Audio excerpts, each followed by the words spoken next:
হে আমার বেলারায়ের বাইরা রে, দিলের কান লাগা কথাগুলো শুনে যান। আল্লাহরে যদি ভালোবাসতে চান আগে নবীরে ভালোবাসতে হবে। আর নবীরে যদি ভালোবাসতে চান, নবীর সাহাবীরা দেখায় গেছে, নবীর সাহাবীরা শিখায় গেছে কিভাবে আমার নবীরে ভালোবাসতে হয়।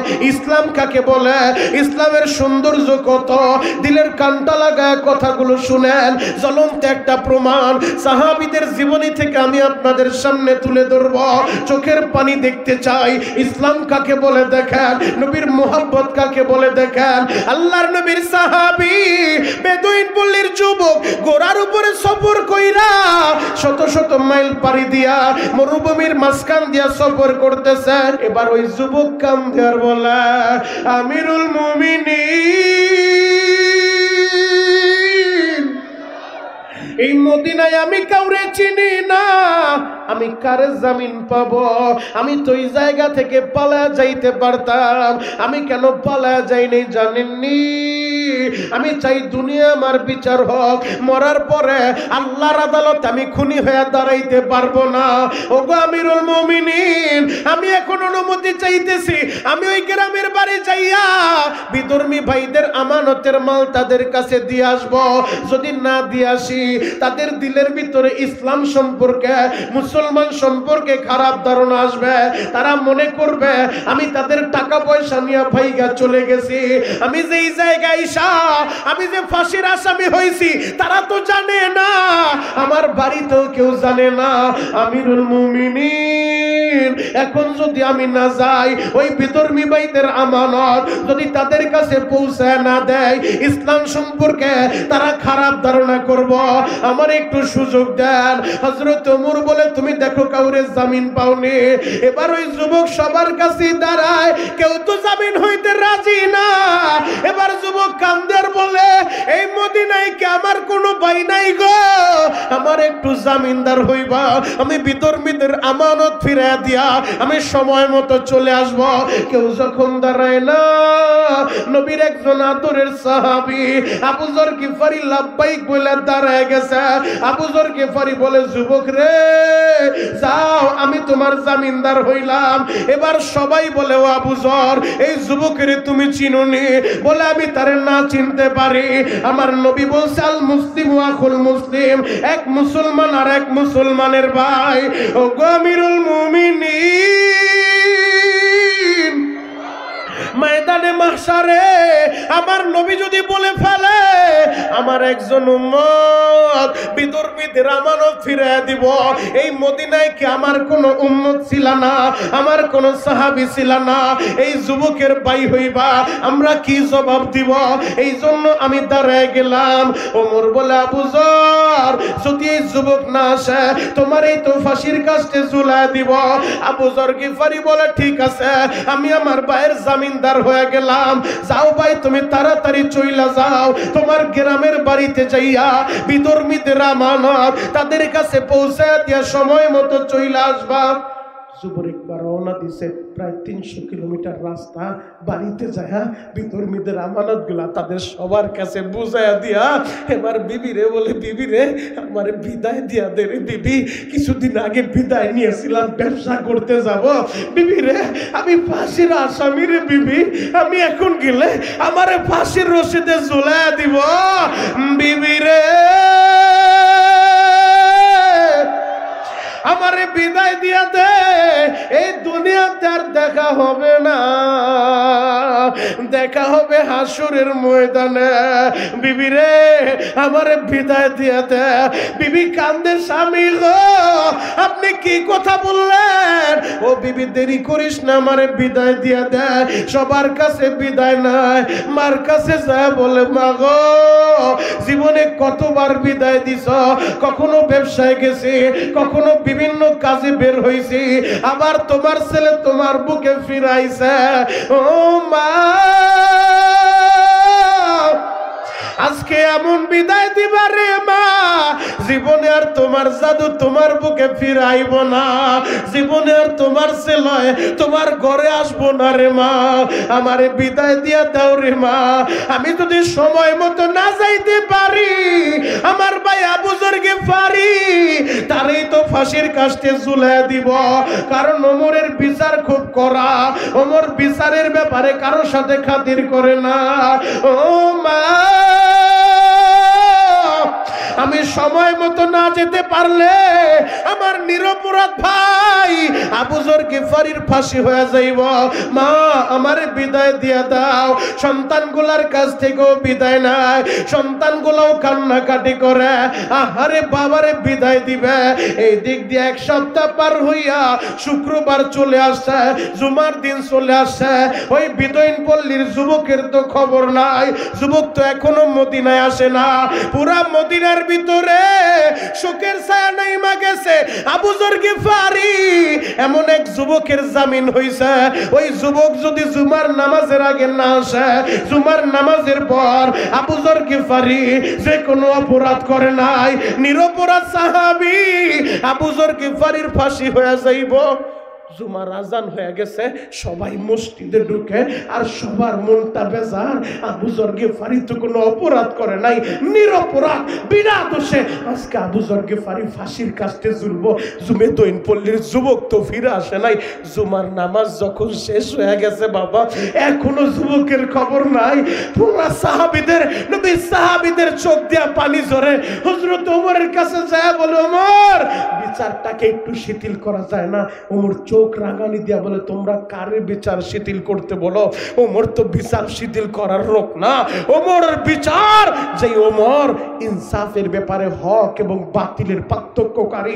ওমর কারোর সাথে স্বজন প্রীতি করতে জানে না। যুবক, ওই ওমরের কাট করায় তো রায় হয়ে গেছে। যেহেতু আসামি আসে নাই, জামিনদার যে হইছে তারই ফাঁসির কাস্টে ঝুলাইয়া দিব।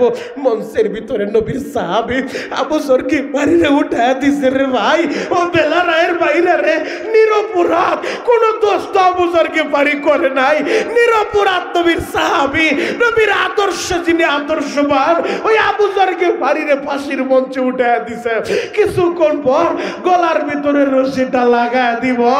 বেলা রায়ের বাইরে রে,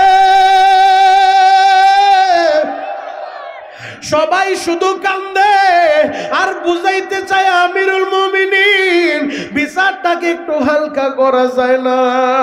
আবু যরের তো কোনো দোষ নাই, আবু যর তো কোনো অপরাধ করে নাই।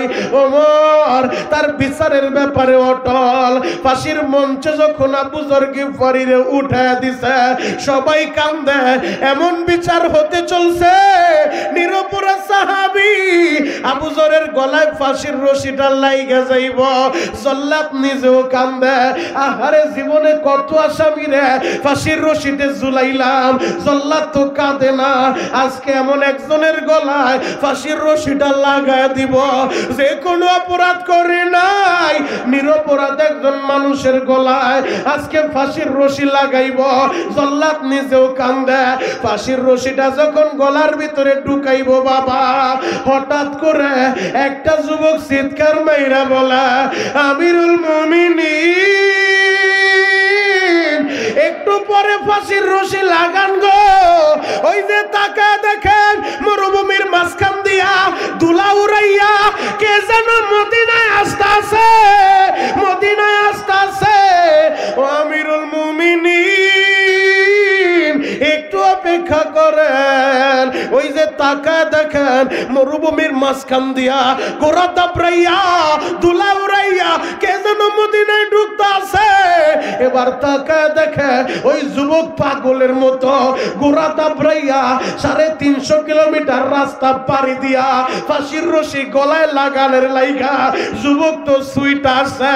সবাই অবাক হয়ে গেছে, আহারে সেই যুবক 350 কিলোমিটার রাস্তা গোড়া দাবড়াইয়া নিজের গলায় ফাঁসি লাগানোর জন্য এত দূর সুইটা আসতে পারে, এটা তো সাধারণ কোন মানুষ না। এবার যুবক গোড়ার উপর থেকে নাইমা ওমরের সামনে যাইয়া হাত জোর কইরা বলে, আমিরুল মুমিনিন, আমার ভাই আবু যর গিফারির নামে দেন, আমারে তাড়াতাড়ি উঠাইয়া আমার গলায় ফাঁসির রশি লাগায় দেন। আমিরুল মুমিনিন বেয়াদবি নিয়েন না, আমার আসতে একটু বিলম্ব হয়ে গেছে। আমি যখন আমার মার কাছে বিদায় চাইছি, আমার মা তো কান্দে, আমারে বিদায় দিতে চায় না। আমার সন্তানগুলোও কান্দে, বিদায় দিতে চায় না। আমি তাদেরকে বুঝাইয়া আস্তে আস্তে দেরি হয়ে গেছে। আমিরুল মুমিনিন বেয়াদবি নিয়েন না, আমার ভাই আবু যররে তাড়াতাড়ি নামাইয়া আমারে দ্রুত উঠায় দেন। এবার যুবকরে যখন উঠানোর আদেশ দিয়া দিছে, পিতৃ হত্যার বিচারের জন্য যারা মামলা দায়ের করছে, ওই দুইটা সন্তান দৌড়াইয়া হযরত ওমরের কাছে এসে বলে, আমিরুল মুমিনিন জীবনে কত মানুষ দেখছি, এই যুবকের মতো মানুষ তো দেখি নাই। যেই মানুষটা ওর নিজেও জানে ওর এই জায়গার ভিতরে ফাঁসির রশি ওর গলায় লাগবে, 350 কিলোমিটার রাস্তা গোড়া দাবড়াইয়া নিজের ফাঁসির রশি গলায় লাগানোর লাইগা এত কষ্ট কইরা আসতে পারে, এটা কোনো মানুষ না, মানুষ না। আমিরুল মুমিনিন ওই যুবক চাইলে একাই পলায় যাইতে পারতো, আমার বাবারে মাইরা ও পলায় নাই। আমার বাবার দুইটা সন্তান, আমরা বললাম আমাদের বাবার বিচার আমরা পায়া গেছি, আমরা দুই ভাই ওরে মাফ কইরা দিলাম। আল্লাহু আকবার। আজকে 5 জানুয়ারি 2025 সাল, এই বেলারায় মধ্যপাড়ার জামে মসজিদের মাহফিলে আমি শরীয়তপুরি কথা বলতেছি।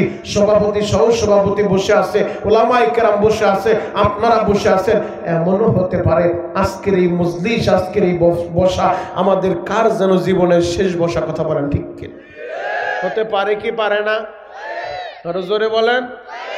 যে কোনো মুহূর্তে মরে যেতে পারি, তবে মরার আগে কবরে কি নিয়ে যাব? কবরের সামান তৈরি করতে হবে। কথা বলা ঠিক কিনা?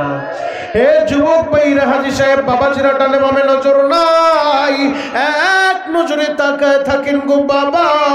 যিনি থাকার তিনি তো থাকেন নাই। রহমাতুল লিল আলামিন নবী আমার ইন্তেকালের 1 সপ্তাহ আগে শরীরে প্রচন্ড জ্বর উঠা গেছে বাবা। ও আমার সুন্দরগঞ্জের ভাইরা রে, অসুস্থ শরীরটা নিয়া নবী আমার রুমের ভিতরে পড়ে আছে, মসজিদে যাইতে পারে না, ইমামের মুসাল্লায় দাঁড়াইতে পারে না, ইমামতিও করতে পারে না। ও যুবক, দিলের কানটা লাগা কথাগুলো শুইনা যাও। নবী আমার অসুস্থ হইয়া বিছানায় যখন পড়ে আছে, হঠাৎ করে নবী আমার আম্মা জান আয়েশারে বললেন, আয়েশা রে,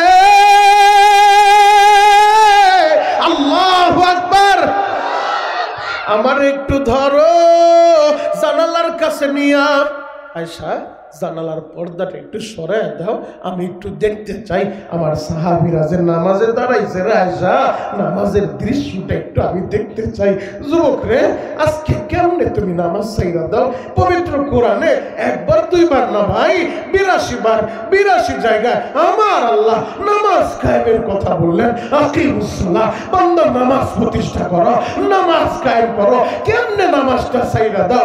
নবী আমার ইন্তেকালের পূর্ব মুহূর্তে বইলা যায়, উম্মতেরা সালাত সালাত সালাত। এই সালাতের জন্য নবী ইন্তেকালের আগ মুহূর্তে তাগিদ দেয়া যায়। কেমনে তুমি সালাতটা ছাইরা দাও? যুবক, তোদের পা দুইটা আগায় দে, আমি তোদের ভাই, তোদের পা ধরে বলে যাই, জীবনে যতদিন বাঁচবো নামাজকে নিজের জীবনের সঙ্গী বানাতে হবে। কথা বলা ঠিক কিনা? আরো জোরে বলেন ঠিক কিনা? এখানে কে কোন দল করেন আমি দেখতে আসি নাই বাপ, আপনার দলের বিরুদ্ধেও বলতে আসি নাই, কোন দলের প্রশংসা আমি করতে আসি নাই বাপ।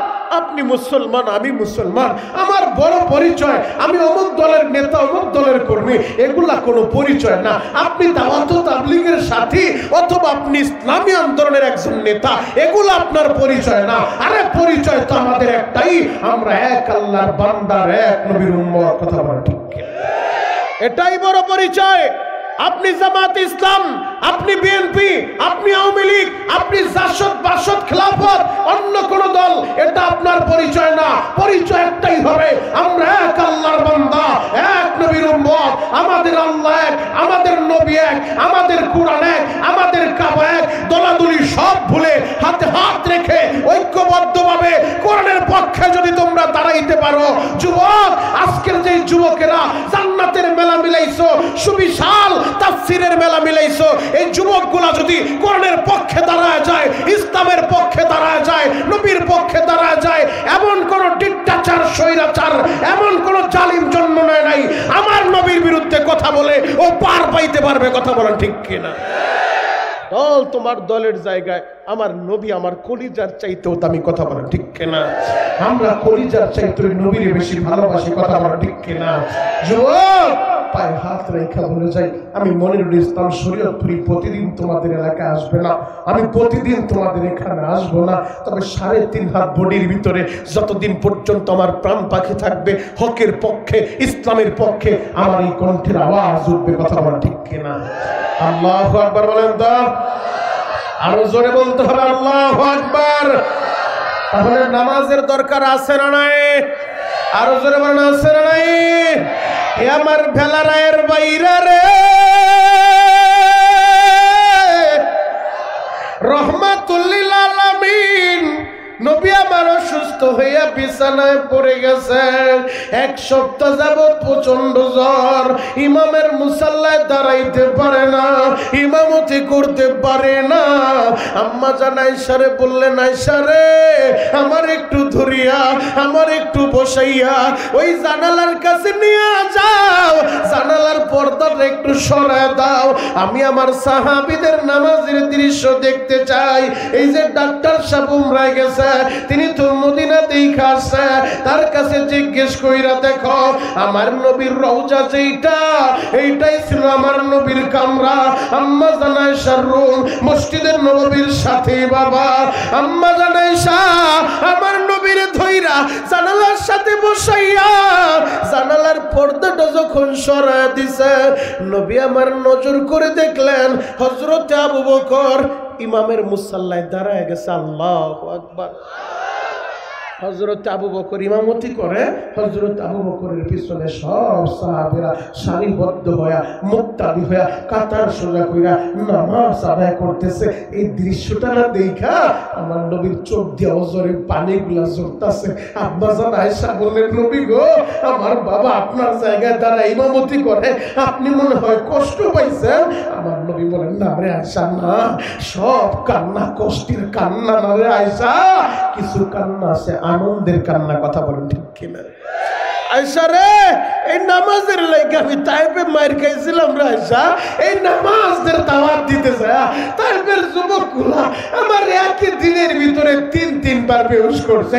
গত 2 মাস আগে আমি তাইফের ময়দান থেকে আসছি, আল্লাহ আমারে বহুতবার নিছে। ডাক্তার সাহেবকে জিজ্ঞেস কইরা দেখো, সেও তো তাইফের ময়দানটা হয়তো দেখে আসছে। যারাই মক্কা মদিনায় যায় তারাই তাইফে যায়। কেন যায় জানো?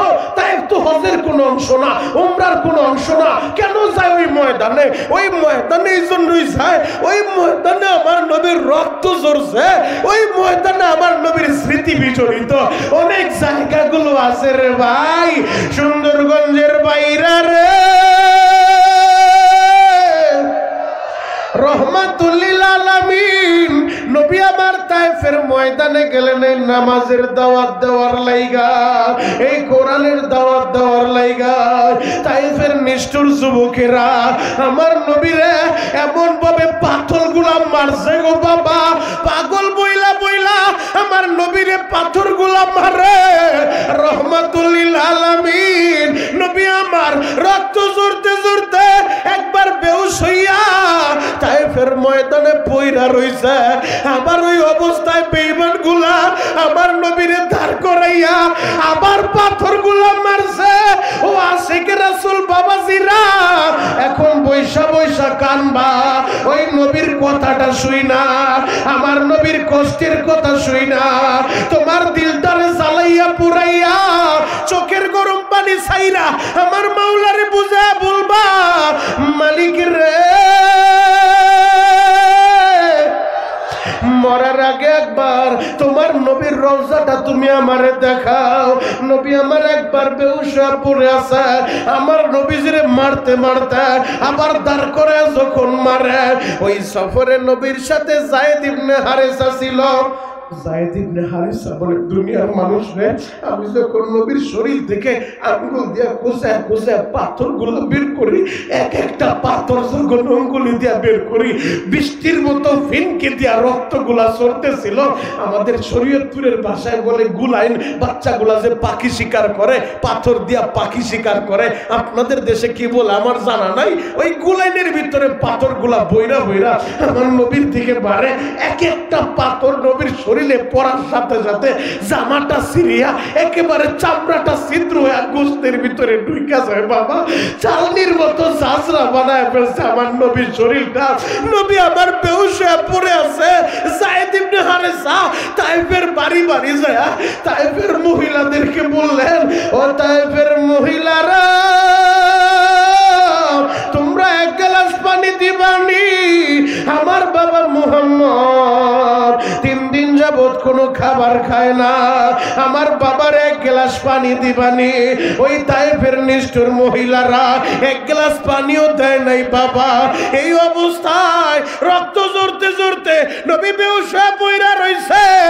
নবীর এই দৃশ্যটা দেখা আসমানের ফেরেশতারাও কান্দে, জিবরাইলও কান্দে, মিকাইলও কান্দে, আমার আল্লাহর আরশ বহনকারী 8 ফেরেশতাও কান্দে। আমার আল্লাহর সাথে সাথে জিবরাইলে পাঠায় দেয়। জিবরাইল আইসা আমার নবীর কাছে বললেন, ইয়া রাসূলুল্লাহ, ইয়া হাবিবাল্লাহ, নবী গো, আপনি শুধু একবার বলেন, পুরা তায়েফটারে উল্টায় দিব। যেই যুবকগুলা আপনার গায়ে আঘাত করছে গো নবী, পুরা তায়েফবাসীরে ধ্বংস কইরা দিব। আমার নবী বললেন, জিবরাইল রে, আমি তো গজবের দোয়া করতে পারি না, আল্লাহ আমার রহমত বানায় পাঠাইছে। ও মা আরসালনাকা ইল্লা রাহমাতাল লিল আলামিন। আমার আল্লাহ আমার রহমত কইরা পাঠাইছে। জিবরাইল রে, আমি কেমনে গজবের দোয়া করি? আমার নবী মায়ের খায়ও গজবের দোয়া করে না, মায়ের খায়ও এদের ধ্বংসের দোয়া করে না। নবী কান্দার বলে, জিবরাইল রে, এদেরকে যদি শেষ কইরা দাও রে জিবরাইল, আমি কারে নামাজের দাওয়াত দিব? কে আমার আল্লাহ রে আল্লাহ বইলা ডাক দিব? ও আমার বেলারায়ের বাইরা রে, ও আমার সুন্দরগঞ্জ থানা গাইবান্ধার বাইরা রে, দিলের কান লাগা আমার কথাগুলো শুনো। নবীর মোহাব্বতে চোখের পানিটা জড়াইতে থাকো। আমার নবী আম্মা জান আয়েশা রে বললেন, আয়েশা রে, এই নামাজের লাইগাই তাই বেমারি খাইছি। আজকে আমি নিজের চোখে দেখতেছি আমার আবু বকরের ইমামতিতে আমার সাহাবীরা নামাজে দাঁড়ায় গেছে। এই দৃশ্যটা দেখা আমি কষ্টের কান্না কান্দি না, আমি আনন্দের কান্না কাঁদি। আল্লাহু আকবার। যুবক, নবী আমার ইন্তেকালের পূর্ব মুহূর্ত, এই মহিলাদের জায়গা হচ্ছে না। আল্লাহু আকবার। আমি শুনলাম ডাক্তার সাহেব বলল, হুজুর মহিলা প্যান্ডেলে মহিলাদের কোনোভাবে জায়গা হচ্ছে না, পুরুষ প্যান্ডেলে অনেক মানুষ ছুটে আসছে। এই জায়গায় শুনলাম মুসলমানের পাশাপাশি আমার সনাতন ধর্মাবলম্বী অনেক ভাইরা ওই জায়গায় ছুটে আসছে। আমি তাদের জন্য দোয়া করি, আল্লাহ যেন ওই এলাকাবাসীকে, আল্লাহ যেন আমার ভাইদেরকে হেদায়েতের মালা পরায় দেয়। চিৎকার মেরে বলেন আমিন। আরো জোরে বলেন আমিন। মহিলা প্যান্ডেল আমার যে মা বোনরা আছেন, মা আপনাদের জন্য অনুরোধ করবো, মা গো, আপনি জান্নাতের সামিয়ানা একটু কষ্ট করে, কারোর সামনে যেন 1 ইঞ্চি জায়গা খালি না থাকতে, আম্মা জান একটু কষ্ট করে আপনারা কাছাকাছি আসেন।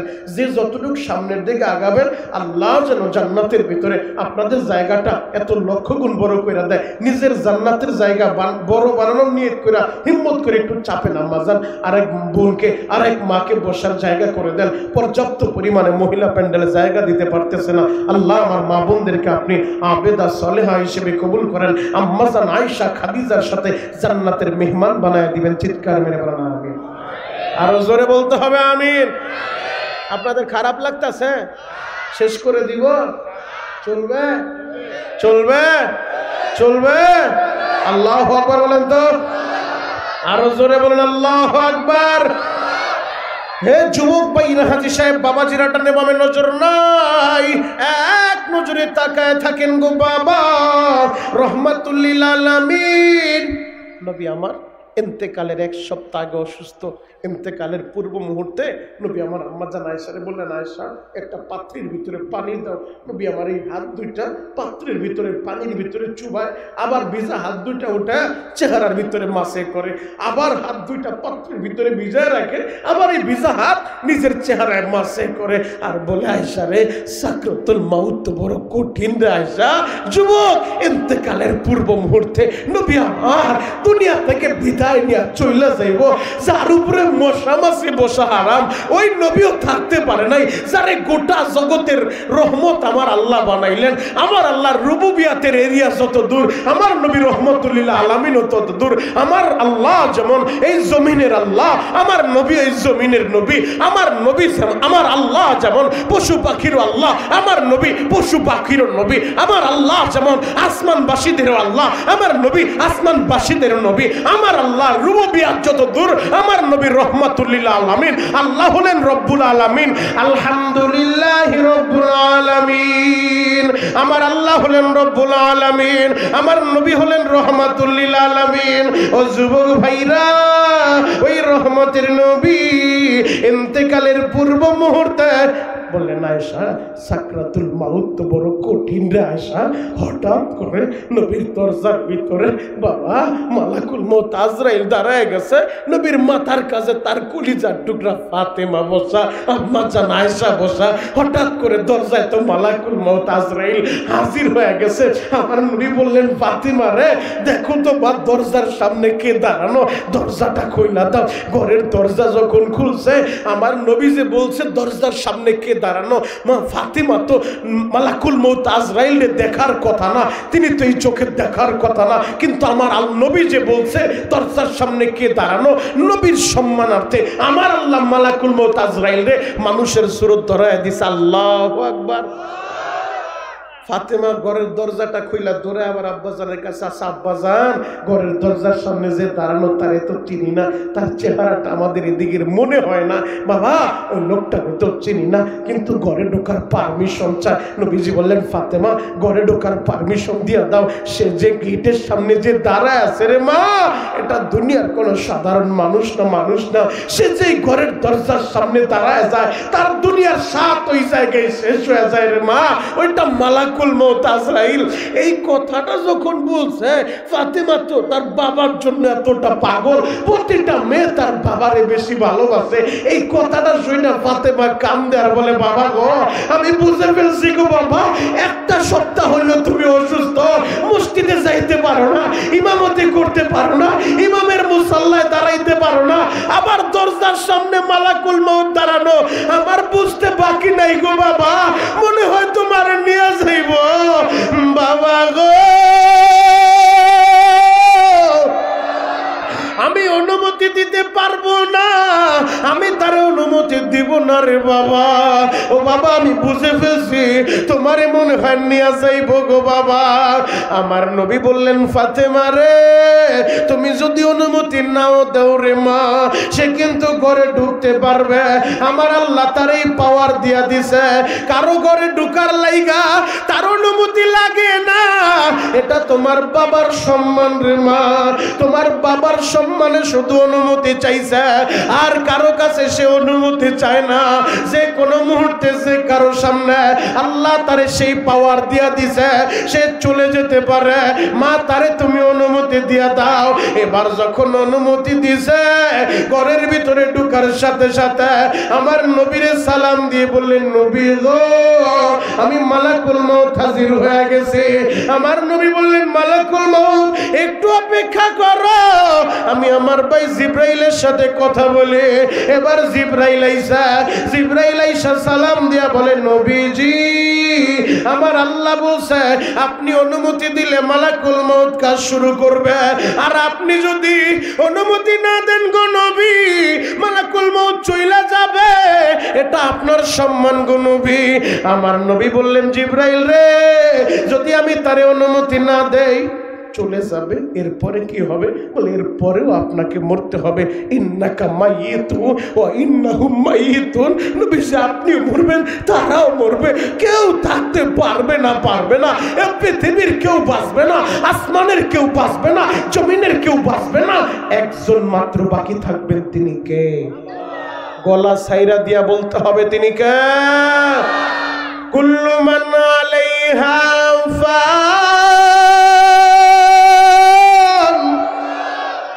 সব শেষ হয়ে যাবে, একজন বাকি থাকবে।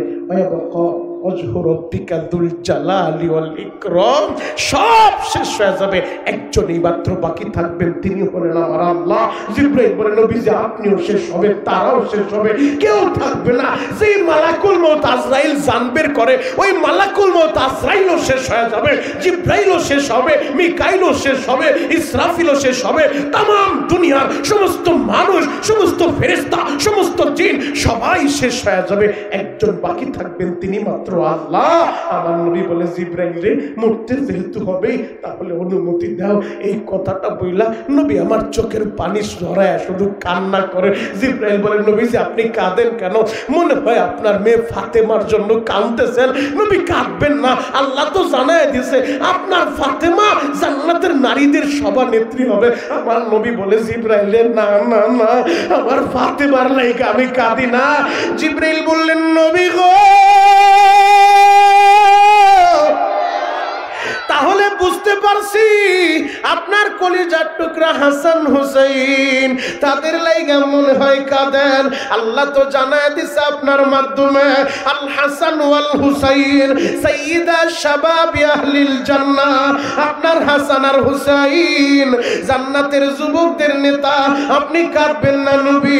আমার নবী বললেন, জিবরাইল রে, আমার হাসান হুসাইনের লাইগাও কাঁদি না, তাহলে কার লাইগা কাঁদেন? ও জিবরাইল, সব নবীর উম্মতদেরকে, অন্যান্য পূর্ববর্তী নবীদের উম্মতদেরকে আমার আল্লাহ একসাথে হালাক কইরা দিছে, ধ্বংস কইরা দিছে। নূহ নবীর উম্মতদেরকে একসাথে ধ্বংস কইরা দিছে, তাদের অপরাধের কারণে বেঈমান উম্মতদেরকে আল্লাহ তো ধ্বংস কইরা দিছে। রে জিবরাইল, আমি যদি না থাকি উম্মতের কি হবে? আমার উম্মত যদি গুনাহ করে, পাপ করে, আল্লাহ যদি একসাথে ধ্বংস কইরা দেয়, এই উম্মতের জন্য কাঁদি রে জিবরাইল। আমার আল্লাহ জানায় দে, জিবরাইল জানায় দাও, আমার বন্ধুর উম্মতের জিম্মাদার আমি আল্লাহ হয়ে গেলাম। আল্লাহু আকবার। এই জন্য এত আকাম কুকাম করার পর আল্লাহ একসাথে উম্মতের ধ্বংস করে নাই। এটা নবীর শান, নবীর শান, নবীর উম্মত এত অপরাধ করার পরও একসাথে সমূল আল্লাহ ধ্বংস কইরা দেয় নাই। যুবক, তোদের পা দুইটা আগায় আমি তোদের পা ধরে বলে যাই, তবে মরতে তো আমাদের হবে। নবী থাকতে পারে নাই, তুমি কিভাবে থাকবা?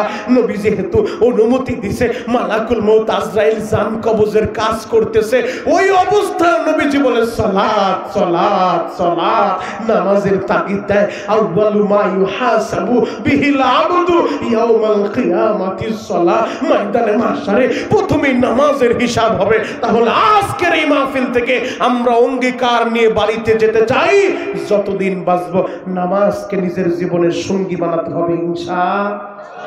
ইনশাআল্লাহ।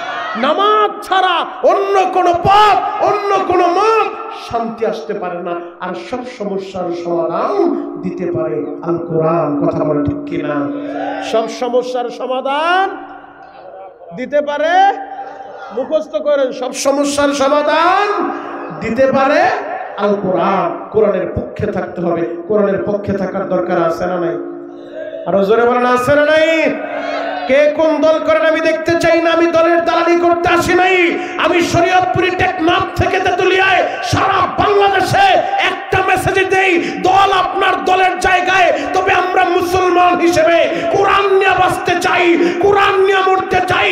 যে কোরআনের জন্য নবীজি দান শহীদ করছে, যে কোরআনের জন্য নবীজি রক্ত ঝরাইছে, যে কোরআনের জন্য নবীর সাহাবীরা জীবন দিয়া দিছে, যে কোরআনের জন্য উলামায়ে হক্কানি হাক্কানি ওলামায়ে রব্বানি জালিমের জিন্দানখানায় বন্দী হয়েছে, যে কোরআনের জন্য বহুত আলেমকে ফাঁসির কাস্টে ঝুলানো হয়েছে। এই কোরআনের পক্ষে আমরা গোবিন্দগঞ্জবাসী, আমরা সুন্দরগঞ্জবাসী, আমরা গাইবান্ধাবাসী এ কোরআন নিয়ে বাঁচতে চাই, কোরআন নিয়ে মরতে চাই। কে কে রাজি আছেন? হাতগুলো দেখতে চায়। আল্লাহ কবুল করুক, সকলে বলে না আমিন। আরো জোরে বলে না আমিন। তাকবীর একটা আমি দেই, আমার সাথে দিতে পারবেন তো ইনশাআল্লাহ? শিখা যায় সুন্দরগঞ্জ এলাকা কখনো আসি নাই। ডাক্তার সাহেব এবং তার বাতিজা না ইমরান অনেক অনুরোধ করে আমার আনছে, তাকবীর একটা শিখা যায়, কাজে লাগবে ইনশাআল্লাহ আপনাদের। তাকবীর একটা আমি দিব, আমার সাথে দিতে পারবেন তো ইনশাআল্লাহ? লিল্লাহি তাকবীর। দাঁড়ান, একটা পরীক্ষা হোক। সভাপতি সাহেব আছে, সভাপতিও আছে। যারা বিয়ে করছেন তারা আমার সাথে আল্লাহু আকবার বলবেন, আর যারা বিয়ে করো নাই যুবক ভাই তোমাদের সিরিয়ালটা একটু পরে। একটা পরীক্ষা হয়ে যাক, বেলারা এলাকাবাসীর বিবাহিতদের কণ্ঠের আওয়াজ বেশি নাকি অবিবাহিতদের শক্তি বেশি? বিবাহিত যারা তারা বলবেন নারায়ে তাকবীর। মাশাআল্লাহ, এটাকে বিবাহিত না অবিবাহিত? বিবাহিত। মাশাআল্লাহ, ঠিকঠাক আছে। এবার অবিবাহিত যারা যুবক, সিরিয়াল কিন্তু তোমাদের। আজকে যদি হাইরা যাও, ডাক্তার সাহেব কিন্তু মাইক মোটামুটি অনেকগুলা লাগাইছে, 2-4 এলাকায় খবর হয়ে যাব। আর মহিলা প্যান্ডেলে তো শুনলাম মহিলা মা বোনদের জায়গায় হচ্ছে না, পুরা মান সম্মান প্লাস্টিক হয়ে যাইব। যে বেলার এলাকার যুবকদের টেম্পার শেষ, অগলগে সম্পর্ক করে লাভ নাই। মান সম্মানের ব্যাপার, মান সম্মান টিকেই তৈব। অবিবাহিত ভাইরা রেডি? নারায়ে তাকবীর। এবার বিবাহিত অবিবাহিত যুবক বৃদ্ধ একসাথে নারায়ে তাকবীর। আল কোরআনের আলো, আল কোরআনের আলো। ঘরে ঘরে বহুত জ্বালাইছেন, আগামী তো সংসদ জ্বালাইতে হবে ইনশাআল্লাহ। আল কোরআনের আলো, সংসদে জালো, দুনিয়ার মুসলিম। কয় না সবাই একসাথে বলেন, দুনিয়ার মুসলিম। ওলামায়ে কেরাম যেখানে, ওলামায়ে কেরাম যেখানে, মসজিদ মাদ্রাসা যেখানে, তাফসীর মাহফিল যেখানে, নামাজিরা যেখানে, সুদখোররা যেখানে, নাই তো নাই তো বিড়িখোররা যেখানে, তোমার পাশে বসারে। বিড়িখোর নাই এলাকায়? আছে, তবে খায়েন না ভাই। বিড়িটা না খায়া নিজের টাকা দেখি না, কি দরকার আছে এই আগুন জ্বালা? শুধু শুধু আগুনটা না, এই আগুনটা নাটাই না, একটা আপেল একটা কমলা কিনা খাইলেও কাজে লাগবো। কথা বলেন ঠিক কিনা? আরো জোরে বলেন ঠিক কিনা? এজন্য আমরা বিড়ি না খায়া যে জিনিস খাইলে শরীর ঠিক থাকবো, এনার্জি হইব, এইরকম জিনিস খাবো ইনশাআল্লাহ। আল্লাহু আকবার বলেন, আরো জোরে বলেন আল্লাহু আকবার।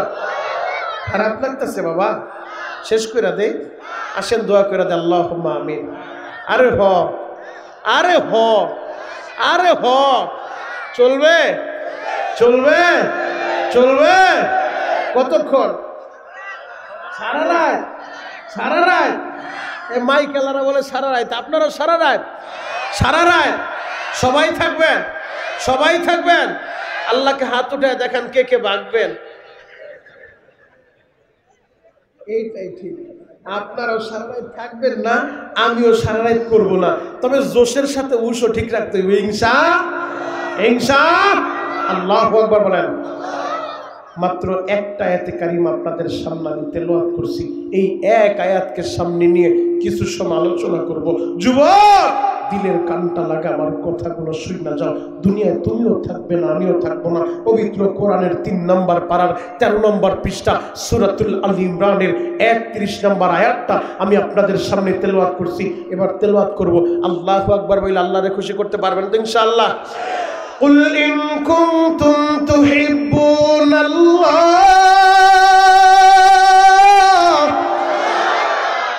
আল্লাহ বলেন নবীজি দেন, তাদেরকে জানায় দেন যারা আমি আল্লাহরে ভালোবাসতে চাই। আমি আপনাদের কাছে জানতে চাই, আপনারা কি আল্লাহরে ভালোবাসতে চান? চান?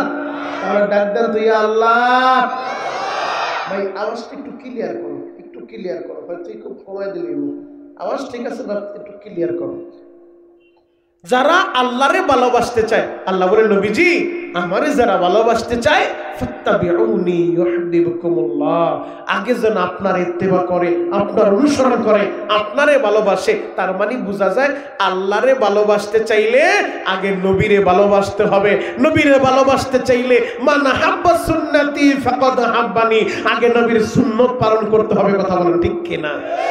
তার মানে বুঝতে পারলাম কোরআন সুন্নাহর আলোকে যে নবীর সুন্নতকে মুহাব্বত করে সে যেন নবীরে মুহাব্বত করে, আর যে নবীরে মুহাব্বত করে সে আল্লাহরে বন্ধু বানায় নেয়, আর যে আল্লাহর বন্ধু হয়ে যায় গোটা জগৎ তার হয়ে যায়। মান লাহুল মাওলা ফালাহুল কুল, যে আল্লাহরে বন্ধু বানায় নেয়, আল্লাহ বলে ওয়াগফির লাকুম যুনুবাকুম, আমি আল্লাহ এদের জীবনের সব গুনাহ মাফ করে দিব। চিৎকার মেরে বলেন আমিন। আরো জোরে বলেন আমিন। হে আমার বেলারায়ের বাইরা রে, দিলের কান লাগা কথাগুলো শুনে যান। আল্লাহরে যদি ভালোবাসতে চান আগে নবীরে ভালোবাসতে হবে, আর নবীরে যদি ভালোবাসতে চান নবীর সাহাবীরা দেখায় গেছে, নবীর সাহাবীরা শিখায় গেছে কিভাবে আমার নবীরে ভালোবাসতে হয়। ইসলাম কাকে বলে, ইসলামের সৌন্দর্য কত, দিলের কানটা লাগায় কথাগুলো শুনেন। জ্বলন্ত একটা প্রমাণ সাহাবীদের জীবনী থেকে আমি আপনাদের সামনে তুলে ধরব। চোখের পানি দেখতে চাই ইসলাম কাকে বলে দেখেন, নবীর মুহাব্বত কাকে বলে দেখেন। আল্লাহর নবীর সাহাবী বেদুইন পল্লীর যুবক ঘোড়ার উপরে সফর কইরা শত শত মাইল পাড়ি দিয়া মরুভূমির মাঝখান দিয়া সফর করতেছে। সফর করতে করতে হঠাৎ করে ক্লান্ত হয়ে গেছে যুবক। একটা গাছের ছায়ায় গোড়ার উপর থেকে সাওয়ারির উপর থেকে নাইমা কিছু সময় বিশ্রাম নিলেন। ক্লান্ত শরীর হঠাৎ করে চোখটা লাইগা গেছে, ঘুমায় গেছে। ঘুম থেকে জাগ্রত হয়ে যুবক তাকায় দেখে তিনি যে সাওয়ারিটা নিয়ে এসেছিলেন ঘোড়া, ওই ঘোড়াটা মৃত অবস্থায় পড়ে আছে। ঘোড়ার সামনে একজন মুরব্বীকে দেখা যায়, মানে ঘোড়াটা আর একজনের ফসল নষ্ট করতে গিয়েছে। ওই মুরব্বী আইসা ঘোড়ার গায়ে আঘাত করছে। আল্লাহর লীলা খেলা বোঝা যায় না, ঘোড়াটা জায়গায় মরে গেছে। এখন যুবক ঘুম থেকে ওইটা মাথা ঠিক নাই, এই মরুভূমির মাঝখানে এই জায়গা থেকে আমি কিভাবে যাব, এই জায়গা থেকে যাওয়ার বাহনই তো আমার ঘোড়াটা, শত শত মাইল পাড়ি দিয়ে আসছি। যুবকের মাথাও ঠিক নাই, মাথা গরম হয়ে হাতে একটা পাথর নিয়ে মুরব্বীর সাথে বাক বিতণ্ডায় লিপ্ত হয়ে গেছে। আপনার ফসল নষ্ট করছে, আপনি আমাকে বলতেন আমার ঘোড়াটা কেন মারলেন? এক কথায় দুই কথায় যুবক ও মুরব্বীর দিকে পাথর নিক্ষেপ করছে। পাথরের আঘাত লাইগা মুরব্বীও জায়গায় মরে গেছে, মুরব্বী জায়গায় ভিতরে ডেড স্পট হয়ে গেছে। স্পট ডেড যখন হয়ে গেছে ওই যুবক চিন্তা করলো সে তো মুসলমান, আমি একজন মুসলমান, আমি এই কাজটা করলাম কি?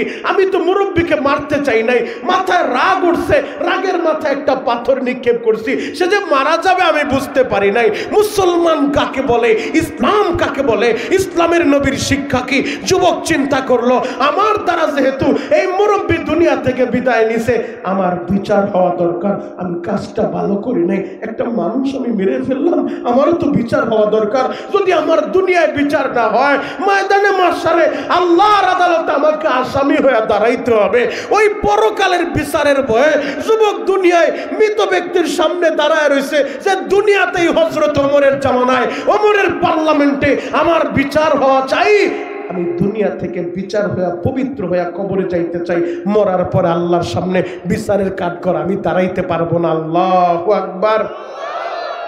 মুরব্বী যখন দাঁড়ায় আছে, মুরব্বীর সন্তানগুলা খুঁজতে খুঁজতে বাবারা আসছে।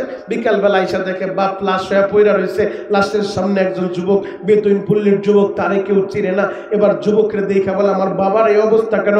ওই যুবক বলতেছে আমি তোমার বাবারে মারছি, তোমার বাবা দুনিয়া থেকে চইলা গেছে, আমি তারে মারতে চাই নাই, কিন্তু আমি পারতাম এই জায়গা থেকে ভাগিয়া পালায়া যাইতে, আমি পালায়া যাই নাই। আমি কেন যাই নাই জানো?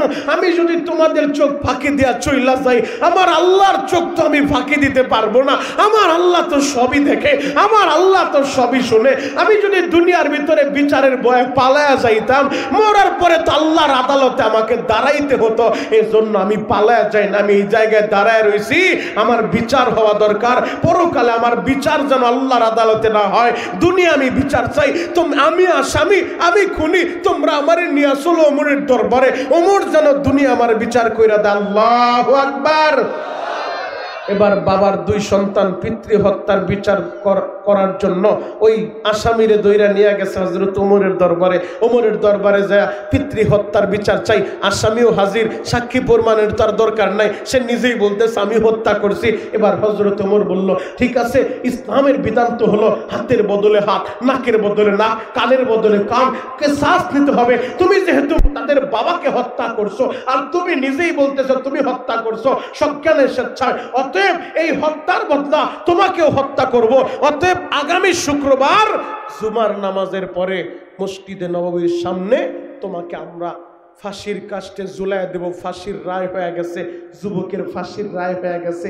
ফাঁসির রায়ের আসামি, দুনিয়ার ভিতরে নিয়ম দেখবেন, ফাঁসির রায়ের আসামিদেরকে জিজ্ঞেস করা হয় তোমার শেষ কোনো ইচ্ছা আসেনি? তো যুবককে জিজ্ঞেস করলো তোমার তো ফাঁসি হয়ে যাবে, তোমার বাড়ি কোথায়? বলে এখান থেকে শত শত মাইল, প্রায় 300 মাইল দূরে আমার বাড়ি, আমি সেখান থেকে এসেছিলাম, সফরে যাচ্ছি। ঘটনাক্রমে আমার ওই গোড়াটাকে তার বাবা মারছে, কিন্তু আমি তার বাবারে মারতে চাই নাই, সে মরে গেছে, আল্লাহর ইশারা বোঝা যায় না, আমার বিচার হওয়া দরকার। ওগো আমিরুল মুমিনিন, তবে যদি আমার একটু সুযোগ দিতেন, আমি আমার গ্রামের বাড়ি যায়া বিদর্মীদের, ভিন্ন ধর্মের মানুষের কিছু টাকা পয়সা আমার সাথে ছিল, তারা আমার সাথে ব্যবসা বাণিজ্য করত। ভিন্ন ধর্মের আমার ভাইদের কিছু আমানতের মাল আমার কাছে ছিল, যে আমানতের কথা আমার বিবিও জানে না, যে টাকার কথা আমার মায়ও জানে না, আমার বাবাও জানে না। ও আমিরুল মুমিনিন, যদি আমার একটু সুযোগ দিতেন, আমি গ্রামের বাড়িতে যায়া ওই বিদর্মী ভাইদের আমানতের মালগুলা তাদের কাছে বুঝাইয়া দিয়া আমি চইলা আসতাম। হযরত ওমর বলে বুঝলাম তুমি দিয়ে আসবা, কিন্তু তুমি এখান থেকে যে যাইবা শত শত মাইল, আমাদের পক্ষে সম্ভব না, তোমার সাথে 2-4 জন আমরা পাঠায় দিব, সেটাও সম্ভব না। তবে সুযোগ আমি দিতে পারি, যদি তুমি একজনের জামিন রাইখা যাও, তুমি যদি না আসো তাহলে তারে আমরা ফাঁসির কাস্টে ঝুলাইয়া দেব, এমন একজন জামিনদার রাইখা গেলে আমরা তোমারে মুক্ত করে দিতে পারি। তুমি আগামী সপ্তাহে চলে আসবা, জুমার নামাজের পর পর তোমার ফাঁসি হবে, তুমি না আসলে যারে জামিন রাখবা তারে ফাঁসির কাস্টে ঝুলাইয়া দিবে। এবার ওই যুবক কাম দেওয়ার বলা আমিরুল মুমিনিন,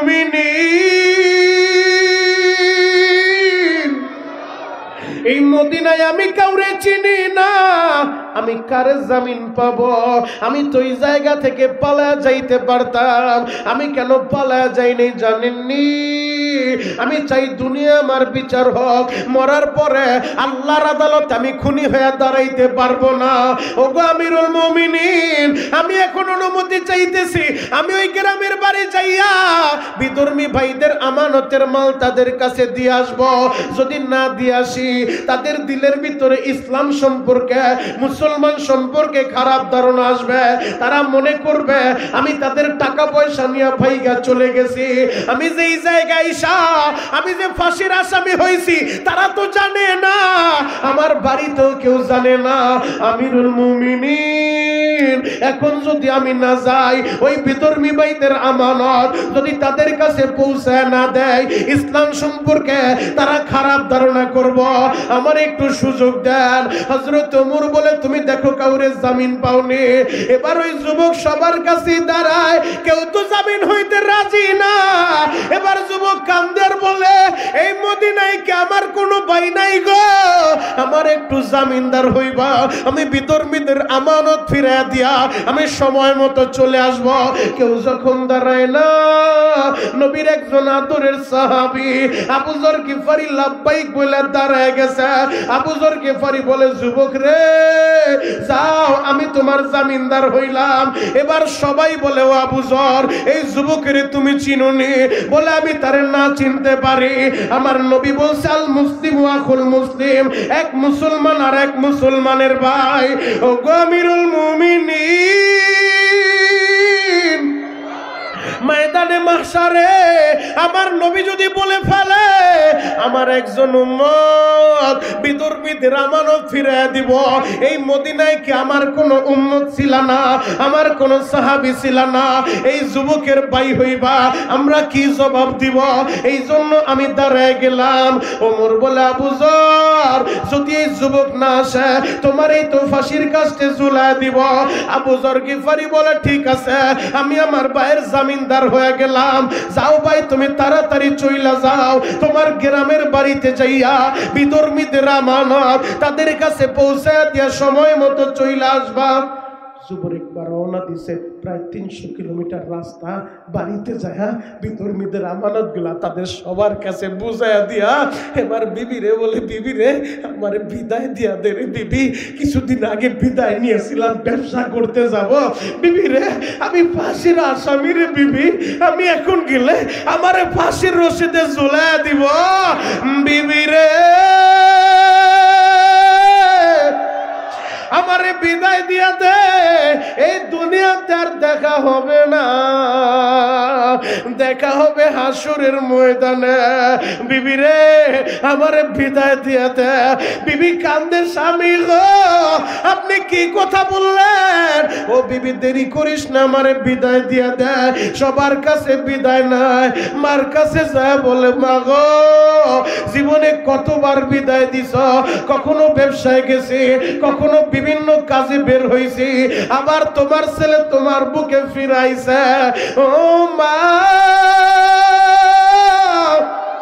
আজকে এমন বিদায় দিবা রে মা, জীবনে আর তোমার জাদু তোমার বুকে ফিরাইব না, জীবনে আর তোমার ছেলে তোমার ঘরে আসবো না রে মা, আমারে বিদায় দিয়া দাও রে মা।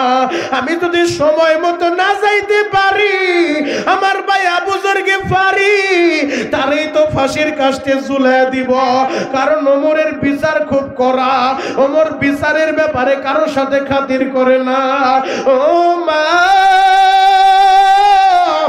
আমি সময় মতো না যেতে পারলে আমার নিরপরাধ ভাই আবু যর গিফারির ফাঁসি হয়ে যাইব, মা আমারে বিদায় দিয়া দাও।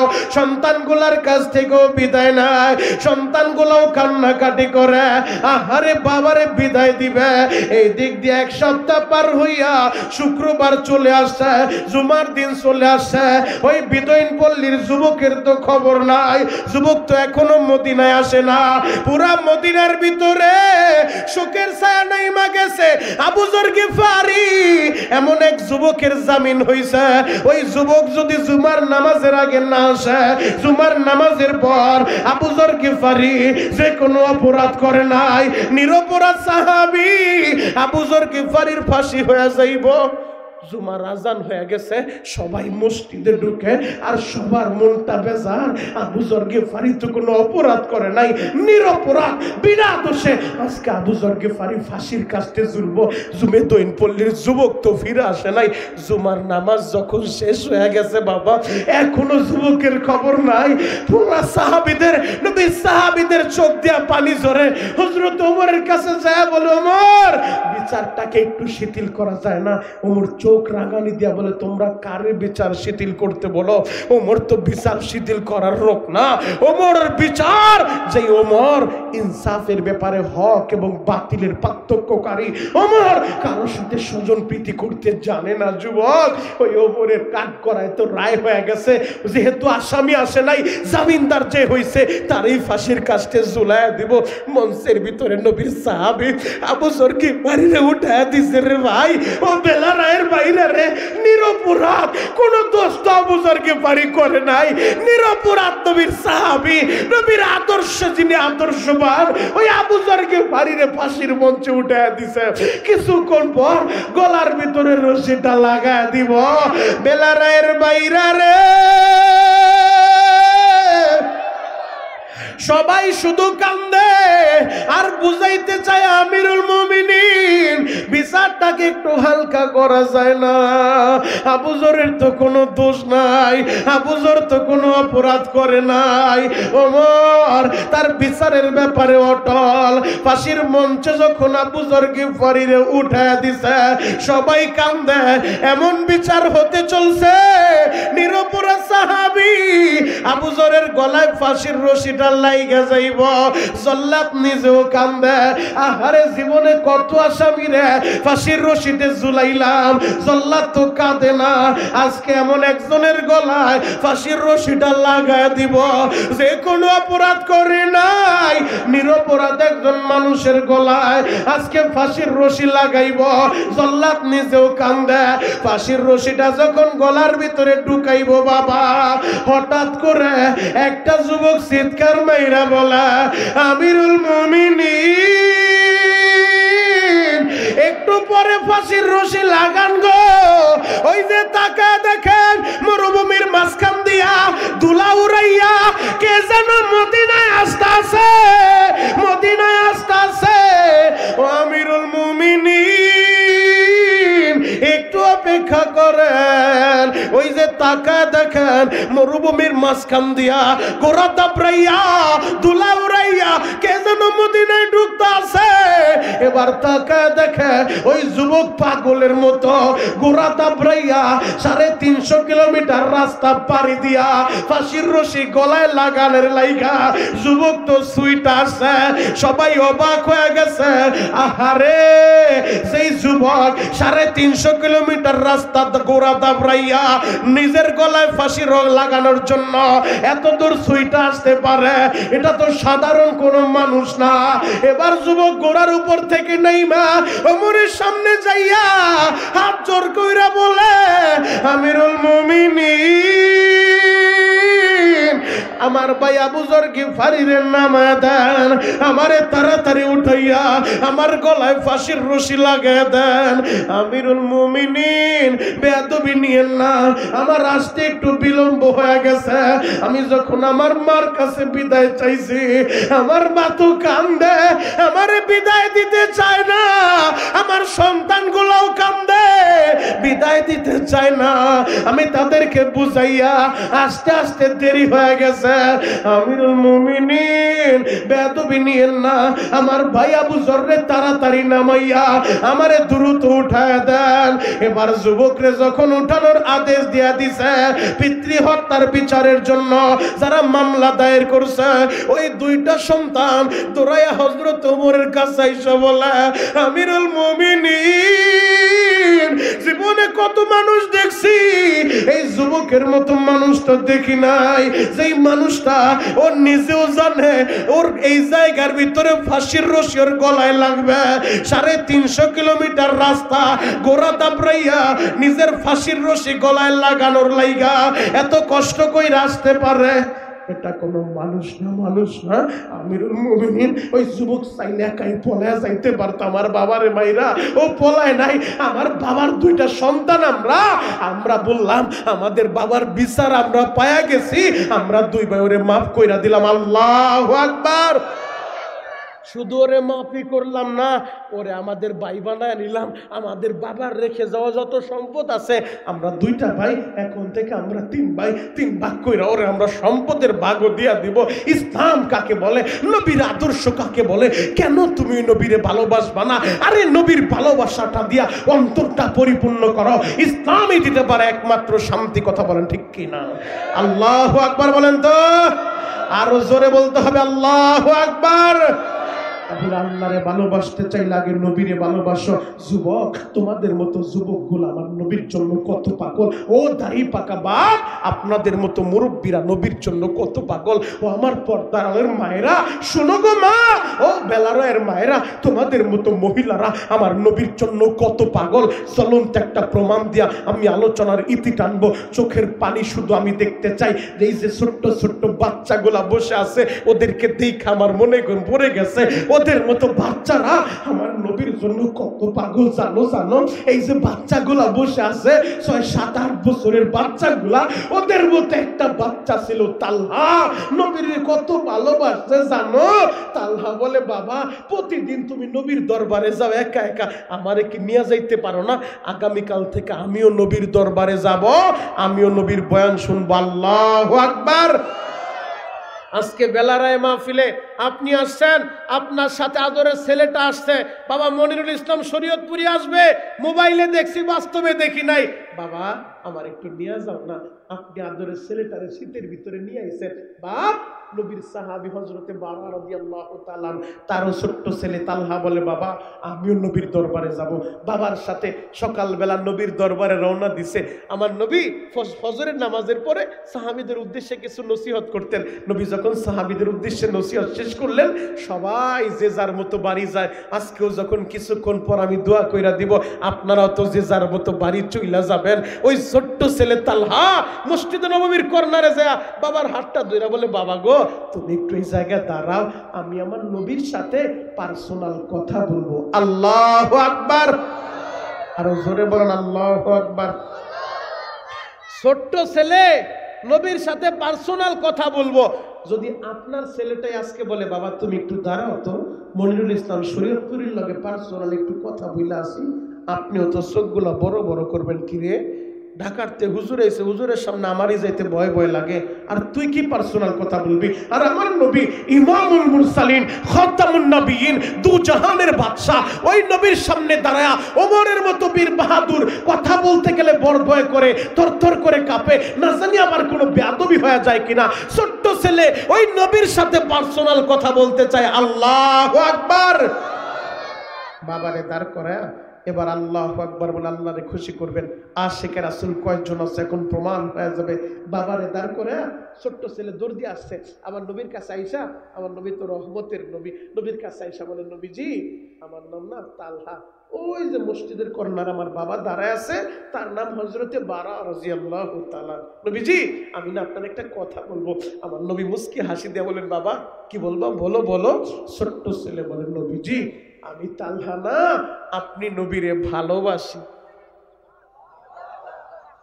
আপনাদের মন খারাপ, বাড়িতে গ্যাঞ্জাম হইছে, তাহলে এত বড় দামি কথা বললাম, আল্লাহু আকবার বললেন না? দাঁড়ান বইলালো, এবার যদি আবার বলি আল্লাহু আকবারের আওয়াজ হবে তো ইনশাআল্লাহ? আওয়াজ হইল আওয়াজ হইব, আওয়াজ নইল আওয়াজ এই জায়গায় শেষ। ছোট্ট ছেলে তালহা আমার নবীরে বললেন, নবীজি আমি আপনার একটা কথা বলতে চাই। নবীজি বললেন, বাবা কি বলবো বলো। ছোট্ট ছেলে বললেন, নবীজি আমি তালহা, আপনি নবীরে ভালোবাসি। আমার নবী অবাক হয়ে গেছে, ছোট্ট ছেলে কি বলে, আমারে ভালোবাসে? বাবা তুমি কি বলো? ছোট্ট ছেলে বলে, নবীজি সত্যি সত্যি সত্যি আমি তালহা না, আপনি নবীরে ভালোবাসি। আমার নবী আরো অবাক হয়ে গেছে, বাবা তুমি সত্যি বলছো? নবীজি ওই যে আমার বাপ দাঁড়া আছে, আমার বাবার চাইতো আমি তালহা, আপনি নবীরেই বেশি ভালোবাসি। আমার নবী আরো অবাক হয়ে গেছে। নবীজি বললেন, বাবা রে আমি যদি বলি তোমার বাবার একটা কোপ দিয়া 2 টুকরা কইরা বাবার মাথাটা আমার কাছে নিয়ে আসবা, তুমি কি পারবা? বেলা রায়ের যুবক তুমি কি বলতা? আর তালহা কি বলে শোনো। তালহা বলেন, নবীজি আপনি যদি বলেন, আপনি যদি বলেন, আপনি যদি বলেন, আপনি নবীর আদেশ পালনের জন্য আমি তালহা আমার বাবার একটা কোপ দিয়া 2 টুকরা কইরা বাবার মাথাটা আপনার পার কাছে আমি রাইখা দিব। আল্লাহু আকবার। আমার নবী অবাক হয়ে গেছে, বাচ্চার প্রেম আর ভালোবাসা দেখা। এদেশে আশেকে রাসূলের অভাব নাই, বুয়া আশেক হয়ে লাভ নাই, সাচ্চা এবং পাক্কা আশেক হইতে হবে। কথা বলেন ঠিক কিনা? ছোট্ট ছেলের আবেগ দেখা নবী তো অবাক। বুখারীর থেকে দলিল নেন, লা ইউমিনু আহাদুকুম হাত্তা কুনা হাব্বা ইলাইহি মিন ওয়ালিদিহি ওয়া ওয়ালাদিহি ওয়ান নাসি আজমাইন। মা বাবা ছেলে সন্তান এমনকি নিজের জীবনের চাইতে নবীরে যতক্ষণ পর্যন্ত বেশি ভালোবাসতে না পারবেন পরিপূর্ণ ঈমানদার হওয়া যাবে না। কথা বলেন ঠিক কিনা? ছোট্ট ছেলেটা বলে, নবী আপনি বললে আমার বাবার গর্দান আপনার পাঁচ সামনে রাইখা দিব। আমার নবী পরীক্ষা করার লাইগা লম্বা একটা তরবারি দিছে, সাইজ ওর চাইতে বড় হবে তরবারি। নবীজি বললেন, যাও তোমার বাবারে কোপ মাইরা গর্দানটা নিয়ে আসবা।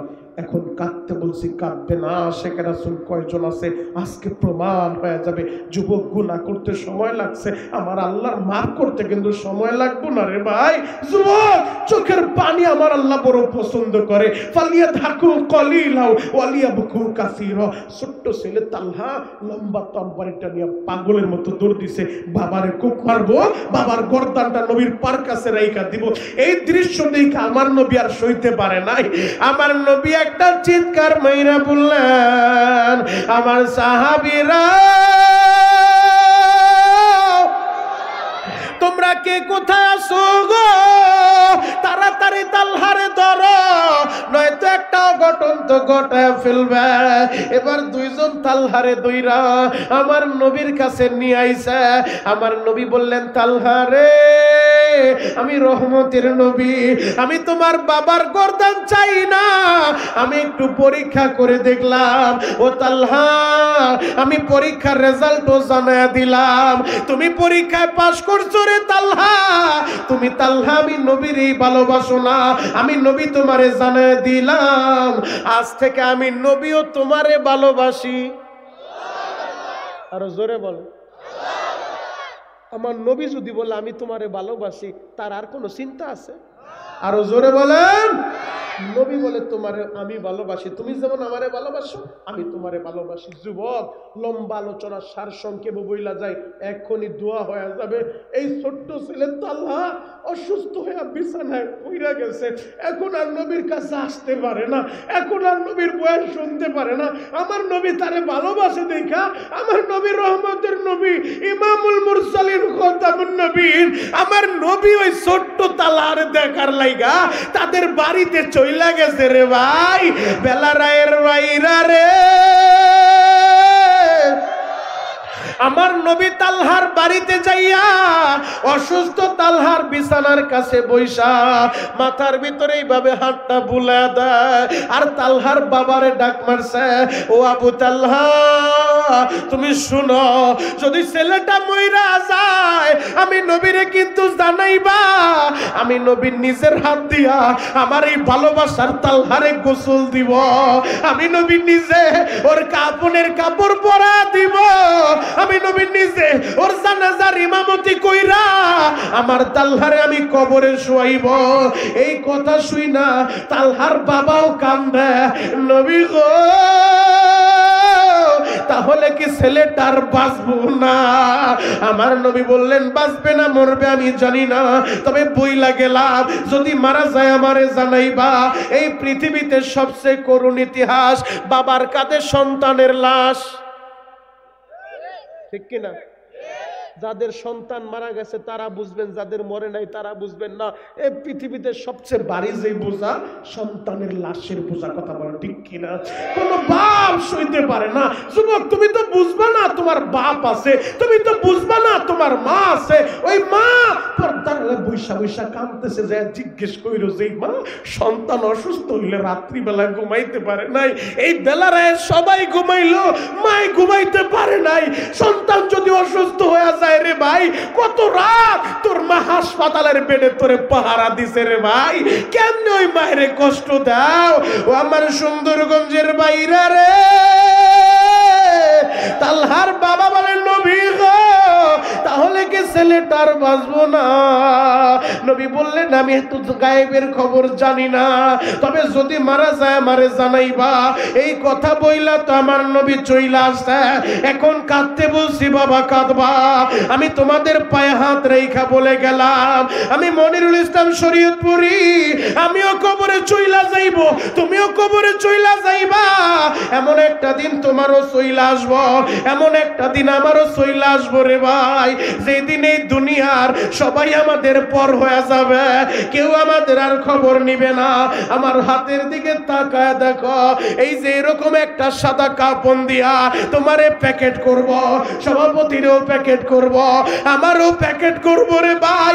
ও পর্দারের মায়েরা, তোমাদেরকেও 5 টুকরা কাপড় দিয়া এইভাবে পার কাছে একটা বান্ধন মারব, মাথার কাছে একটা বান্ধন মারব, মাজার কাছে একটা বান্ধন মারব। এই সাদা কাপড়ে তোমারে ঢুকাইয়া ওই যে কবরের দিকে নিয়ে রওনা দিব, সবাই পর হয়ে যাইব। তোমার ভাই বেরাদার আত্মীয় স্বজন কেউ তোমার সাথে কবরে যাইব না রে ভাই। ওই কবরে যাওয়ার আগে চোখের পানি দিয়া আল্লাহরে বন্ধু বানায় যাও, নবীরে বন্ধু বানায় যাও। ওই কবরে যদি নেক আমল নিয়ে যাইতে পারো, ওয়াফরিশুল ফারাইশা মিনাল জান্নাহ, কবরে জান্নাতের বিছানা পাইবা, কবর থাক পাইবা। আর যদি গুনাহ নিয়ে কবরে যাও রে ভাই, ওই কবরের দুই পাশের মাটি এমন জোরে চাপ মারবো রে ভাই, এক পাজরের হাড় আর এক পাজরে ঢুকায় দিব, জাহান্নামের আগুন দাউ দাউ করে জ্বলতে থাকবো। বেলারায়ের ভাইরা রে, একদিন ফজরের নামাজের পর এক সাহাবী দূর আসে, নবী গো আপনার তালহা বাইচা নাই, আপনার ভালোবাসার তালহা দুনিয়া সাইরা চইলা গেছে। নবীজি আপনি তো জানেন না, আপনারে না জানাইয়া গতকাল রাত্রেই তারে কবর দিছে। আমার নবী বললেন, কি বললি? আমারে না জানা কবর দিছে? আমি না বললাম আমার তাল্লারে আমি গোসল দিব? আমি না বললাম আমি ওর জানাজার ইমাম হব? আমি না বললাম আমি নবী ওরে কবরে শুয়াইব? আমারে না জানা কবর দিল। চলো তো তাল্লার বাড়িতে যায়। নবী যখন তাল্লার বাবারে ডাক মারছে, তাল্লার বাবা নবীর সামনে এসে কান্দে আর বলেন, নবী গো বেয়াদবি নিয়েন না, আমারে মাফ কইরা দেন। নবী বললেন, মাফ পরে আগে বলো কেন ছেলেরে কবর দিলা, আমারে জানাইলা না? আমার নবীর এই কথা শুই না তালহার বাবা কান্দে আর বলেন, নবীজি আমি জানতাম ছেলে আপনারে ভালোবাসে, আপনিও জানতেন ছেলে আপনারে ভালোবাসে। নবী গো তবে ভালোবাসার পরিমাণটা আমি বুঝতে পারি নাই। বললেন, কি হয়েছে? নবীজি গতকাল দুপুরবেলা ছেলের শরীরে প্রচন্ড জ্বর উঠে গেছে, ছেলেটা কথাও বলতে পারে না, শরীর কাঁপতে কাঁপতে আমারে বলে, বাবা আমার হাতে হাতটা দাও। আমি অসুস্থ ছেলের হাতে হাত দিলাম, আমারে কাঁপতে কাঁপতে বলে, বাবা গো জীবনের শেষ চাওয়াটা তোমার কাছে চাই, আর জীবনে চাইতে পারবো না, আমার সময় শেষ হয়ে গেছে গো বাবা। বাবা গো আমি যদি দিনে মইরা যাই আমার নবীরে জানাইও, রাতে মইরা গেলে নবীরে কিন্তু জানাইও না। আমি বললাম, বাবা রে নবী না বলছে তোরে কবর দিব, নবী না বলছে তোর শরীরে কাপন পরায়া দিব, আমি কেন নবীরে বলবো না? আমার ছেলেটা কি বলছে নবী জানেননি? বলে কি বলছে? আমার তালহা কান্দে আর বলে, বাবা গো তুমি কি জানো না রে বাবা, আমার নবী বলছে নবী আমারে ভালোবাসে, আমি যদি দিনে মরি আমার কোনো দুঃখ নাই, নবী বাড়িতে আইব আমারে গোসল দিব, আর যদি রাত্রে মইরা যাই আমার নবী আমার মরার সংবাদ শুই না যদি আমারে দেখতে আসে, ওই মসজিদে নববী থেকে আমাদের বাড়ি পর্যন্ত আসতে রাস্তার ভিতরে কয়েকটা কাফেরের বাড়ি আছে গো বাবা, ওরা যদি রাতের অন্ধকারে আমার নবীর একা পায়া যদি আমার নবীরে মারে গো বাবা, আমি তো অপরাধী হয়ে যাব। আমার আল্লাহ যদি আমারে বলে, তাল্লা রে আমার বন্ধু তোরে দেখতে যায়, কাফের গুলো একা পায়া আমার বন্ধুরে মারছে রে তাল্লা, আমি কি জবাব দেব গো বাবা? এই মদিনায় তো নবীর বাবা নাই, এই মদিনায় তো নবীর মা নাই, মা থাকলে হয়তো সান্ত্বনা দিত। ও বাবা তুমি ভালো কইরাই জানো আমার নবী জীবনে বাবারে বাবা বইলা ডাকতে পারে নাই, জীবনে বাবার কোলে উঠে নাই। ও প্রাণের বাবা আমি তোমার কোলে উঠছি, আমি তোমার আদর পাইছি, আমার নবী কিন্তু বাবার আদর পায় নাই। আমার নবী 6 বছর বয়সে তার মায়ের হারাইছে, 6 বছরের নবী আমার বিকেল বেলা মাঠের কর্নারে দাঁড়াইয়া আহারে বুকের পানি দিয়া চোখের পানি দিয়া চেহারা মলিন কইরা নবী আমার বাবার জন্য কান্দে। মা আমেনা দৌড়ে আসে, মোহাম্মদ রে সবাই বাড়ি গেছে তুমি কেন যাও নাই? আমার নবী কান্দে আর বলে, মা গো আমার বাবা কেমন বাবা, আমি মোহাম্মদ রে কোলে নেয় না, আমি মোহাম্মদ রে একটু আদর করে না। মা আমেনা কাপড়ের আঁচল দিয়া চোখের পানি মুছে আর বলে, মোহাম্মদ রে তোমার বাবা এই দুনিয়ায় বাইচা নাই রে বাবা, তোমার বাবা তুমি দুনিয়া আসার আগে দুনিয়া ছাইরা চইলা গেছে। 6 বছরের নবী আমার কান্দে আর বলে, মা গো তাহলে আমার বাবার কবরটা আমারে দেখাও, আমার বাবার কবর আমি জিয়ারত করব। বাবার কবরের কাছে মা আমেনা নবীরে নিয়া চইলা গেছে। আরে বাবার কবরের কাছে যাইয়া মা আমেনা আমার নবীরে বলে, মুহাম্মদ রে এই যে কবর দেখ দেখা যায় এইটাই তোমার বাবা আব্দুল্লাহর কবর। 6 বছরের নবী আমার হাঁটু দুইটা কবরের মাটির সাথে লাগাইয়া কান্দে আর বলে, বাবা গো ওঠো গো বাবা ওঠো, আমি তোমার মুহাম্মদ। ও বাবা আমারে কোলে নিবানি, আমারে আদর করবানি। নবীর চোখের পানি দেখা পশু পাখি গুলাও কাঁদে গো বাবা। আমেনা বলে, মুহাম্মদ রে আর কাঁদতে হবে না বাবা, চলো আমরা মক্কায় চইলা যাই। আবওয়া নামক জায়গার ভিতরে আইসা হঠাৎ করে নবীর মা আমেনার শরীরেও জ্বর উঠে গেছে। মা আমেনা অসুস্থ হয়ে বিছানায় পুইরা গেছে। মা আমেনা বলে, মুহাম্মদ রে আরে বাবা, আমি মায়ের বুকে আরে বাবা, মনে হয় আমি মক্কায় ফিরে যেতে পারবো না। আবার নবী বলে, মা গো এটা তুমি কি বলো? বাবার কবর দেখতে আইসা তোমারও যদি হারাই গো মা, কে আমারে খাবার খাওয়ায় দিব, কে আমারে গোসল করায় দিব? ও আমার বাবারা বাইরা রে, এখন বসে বসে কাঁদতে থাকো। 6 বছরের নবী বাবার কবর দেখতে এসে আজকে মায়েরও হারাইবো, চিরএতিম হয়ে যাইবো রে ভাই। আমি জানি না তোমাদের কার বাবা বাইচা নাই, আমি জানি না তোমাদের কার মা বাইচা নাই। ও মাহারা ছেলেরা বসে বসে মার জন্য কান্দো।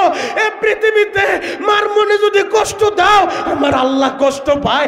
মার মনে কষ্ট দিলে আমার নবী কষ্ট পায়। আমার নবী বলছে, যে সন্তানের প্রতি তার মা বাবা খুশি, ওই সন্তানের প্রতি আমার আল্লাহও খুশি। আল্লাহু আকবার।